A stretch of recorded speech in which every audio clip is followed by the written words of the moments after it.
Morning guys, it's Saturday, back on this header panel on the Duramax.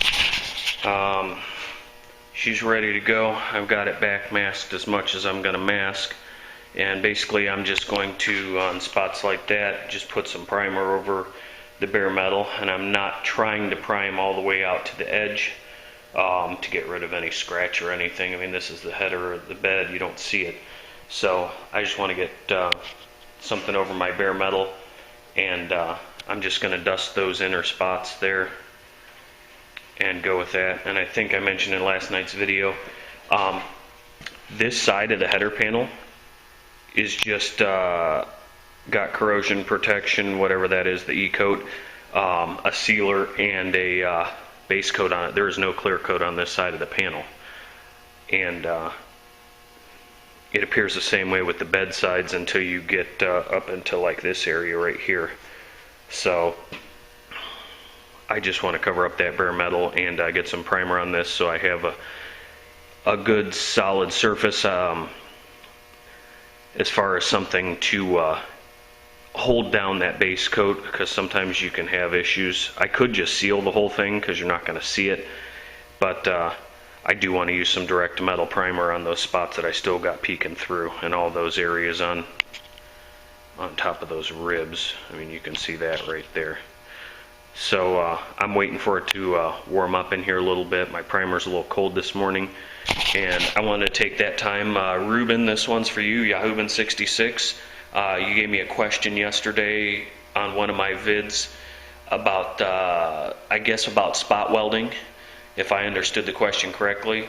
And the question was, do you take, and I'll set up my little example here. I have two little pieces of scrap metal. That one's got a hole in it and that one doesn't. And I think I understand his question to be, do you take, if that's your inner panel and this piece is your outer panel, do you sit there and heat up a spot? Let me get a pointer here, something to point with.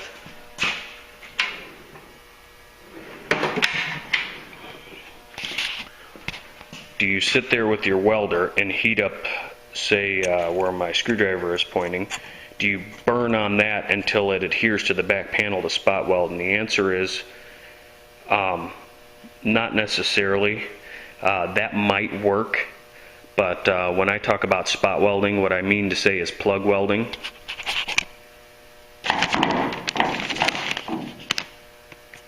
And by that, we have a hole punched in this, and you have it directly over your panel, and you start dead center in that hole and start heating it up and filling it with weld material and work in a circular motion toward the outside. And that provides a factory type weld. I mean, it's not a spot weld per se. It's not an inductive heat type weld where you have a clamp on one side, an electrode on one side, and one on the other side, and passing a current through it to fuse the metal together. You're actually performing a MIG weld operation where you start welding in the middle of that and fill that circle up. Now, the other way to attach a panel, and I think you guys can see that there's an offset in this, that's a flange. And the other thing you can do,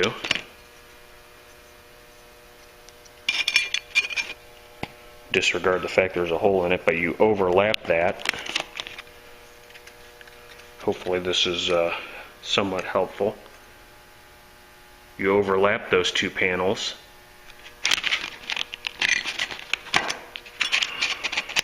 Sorry for the shaky cam, guys. It's my coffee this morning.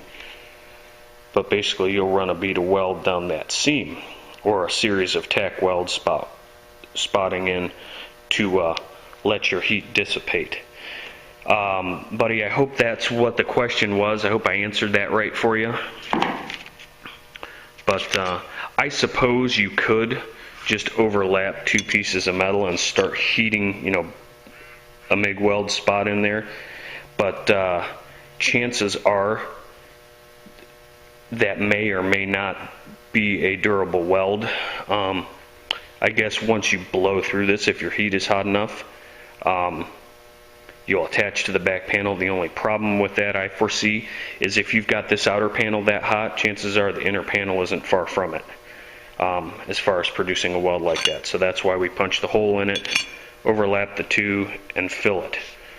These are just two little scrap pieces for demonstration purposes. So hope that helps out, bud. If you still got a problem with it, I suppose I could set up an actual demo of how I weld it.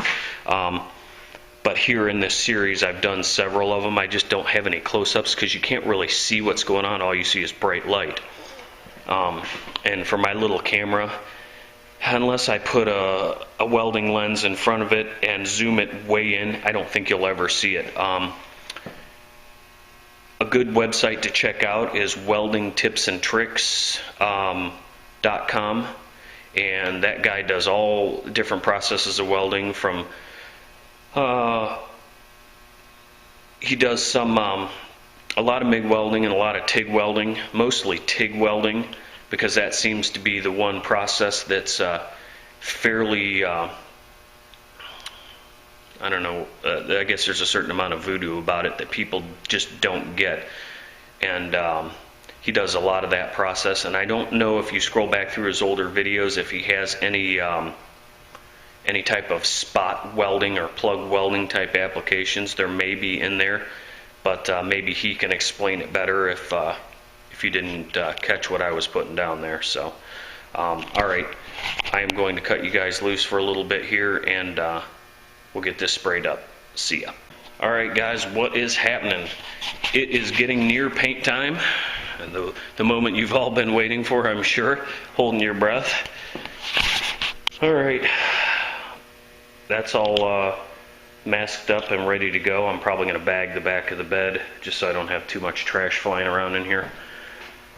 So that's as good as that's going to be. I am going to seam seal those edges with probably some 1-part seam sealer because I'm out of 2-part. So I've got those edges back masked. I don't know that it's that critical. When I do put the bed back on, I am going to leave the bed not bolted down so I can slide it forward and still get around that edge with my paint when I paint the bed sides. But I'll give you a little show of the doors here. And I got more masking to do. I'll probably pull this paper off and redo those jambs, and then I'm going to bag the whole truck again. Wrap these doors up with some paper so I don't have any issues, because I'm just going to paint the insides today.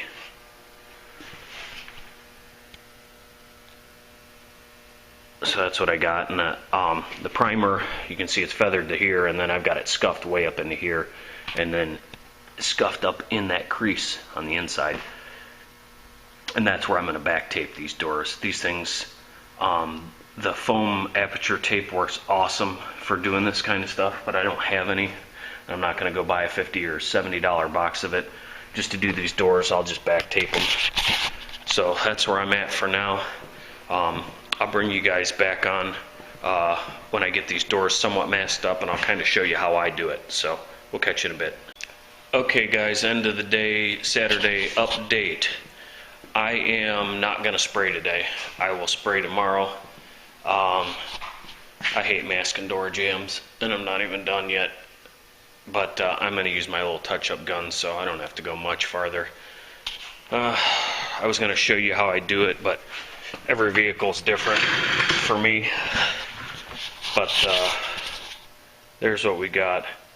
And I have my edge up in here back masked, which it's going to be hard to see. This is probably the best example of that. It's a little wrinkly and shitty looking, but that's the sticky side of the tape, and it's rolled backwards around itself. It's just a lot of bullshit work trying to mask these up. Same thing with this over here. And I got a little something to do up there. I've got that back masked. I'm not too worried about it though. So I'm probably going to throw something over the top of those doors there. I half-ass masked the other ones. And I'll probably bag the bed. I don't know. Maybe I won't. Maybe I don't care. If I get a little dirt in the front of this thing, so be it. And same thing with the door jambs. You're not going to see it. I don't know what else. That's about it for now. I'm kind of tired. It's 6 o'clock already, and I've been here since 8, so that's a good place to stop. Plus, Andy stopped by for a bullshit session for about an hour, so we messed up the front of the bed, and then that was that. So I'll get this one uploaded for you guys, and you're probably still looking at a 10-minute video. So if I start spraying, it's going to be an hour video, and I'm just not going to do that to you today, or to myself, because I'm tired. So hope you enjoyed. Thanks for watching, guys. If you have any questions, please leave a question or a comment, and I've been trying to do my best to answer everybody, but I'm starting to get quite a few questions and comments daily, so if I don't get back to you right away, I apologize. I will get to you until it overwhelms me. So that's about it. So we'll see you guys tomorrow.